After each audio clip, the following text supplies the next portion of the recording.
Fala galera, JesusCopy, Douglas Gonçalves por aqui para mais um JesusCopy podcast. Estou muito animado, muito feliz, daqui a pouco vocês vão conhecer, entender onde que eu tô aqui. Mas antes, deixa eu te falar uma coisa, se você tá aqui, já curte, já compartilha, já deixa um comentário durante a entrevista aí pra você, de algo que Deus falou com você, tá? Tudo isso que você faz está nos ajudando, está falando assim, ó, YouTube, isso aqui é relevante, mostra para mais pessoas, ok? E tem uma forma também de você nos ajudar aqui, se você é abençoado por todo o conteúdo que o JesusCopy produz, tem uma forma, tem a loja do JesusCopy. E eu quero te indicar algo específico hoje. Olha só que chegou aqui, eu estava muito animado com esse projeto.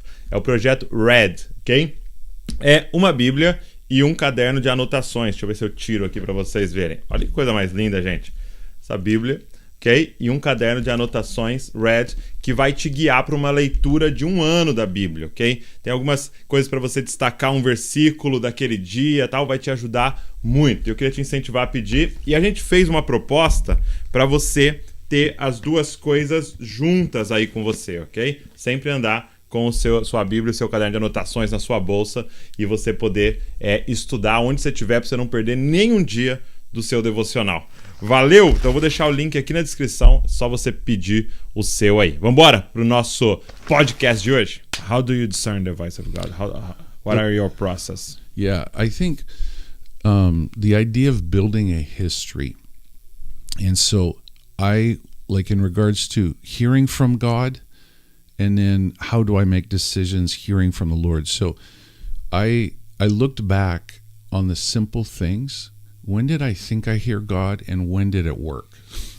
And so this idea of building a history with hearing his voice, that's one thing that I have personally focused on. I remember 18 years old, I'm sitting in my dad's church, and I heard this voice, in August, you will be in Europe. And I'm like, what? I applied to go to Europe, and it's full. And so I got offered a job, and it was my first little test. And I said, no. And a week later, I get a phone call, spots opened up, would you like to come? So that, you build that history. And then I value mature believers helps talking. I think this is what I hear God saying. How do you feel? Do you have any thoughts? And so I would build a history, so then I have more confidence when I hear that, I've heard that before. So that's why I say history. Okay. And every time for me, it's a step of faith. Like, yeah, right. I hope he's with me. It's a little bit of that. But then I also really listen to my mature friends, peers, authorities as well. Okay, so you check. I absolutely check. And for me, prophetic dreams, most of them, I put them on the shelf. I never make a decision based off a prophetic word. Never. I always want the prophetic word to confirm, yes, that makes sense.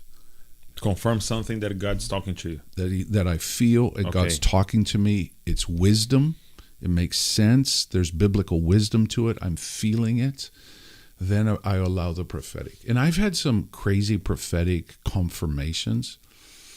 Can you tell some for us? Totally. So Jennifer and I are in our living room here in Kansas City in 2012.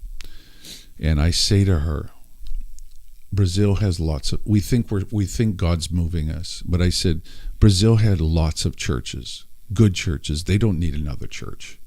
I said, the seed of this prayer room, it has to go with us. We have to take this seed with us. So now we're in Curitiba. And that was a private conversation between Jennifer and I. We're in Curitiba. We are doing a One Thing conference there, and so we go out to breakfast with Kelly and Luciano Subira. And we're finished eating, and we've just talked to them saying, we wonder if God's moving us to Brazil. What do you guys think? And Luciano says, I think it makes sense. I know the Lord told me I was supposed to help you fall in love with Brazil. That's what the Lord told me. So we're like, okay. So we're in the car driving back to the hotel, and Kelly's mom phones. And she goes, "Are you still with that American couple?" And she goes, "Yeah." She goes, "Tell them that the seed goes with them." I'm like, oh my goodness. So that's where that's confirming something that was in us. It's crazy, and it's confirming something that was in us, in our hearts. And so, that's where if I would have gotten that word and it wouldn't have been such a confirmation, it would have been, hey, it would have been more a new idea. Yeah. I would not have listened to it probably. I would have just put it on the shelf. Yeah. Like I don't want to ignore. Of course. But I'm telling you, if you don't have a history in hearing from the Lord, be careful, be smart, be wise. Yeah.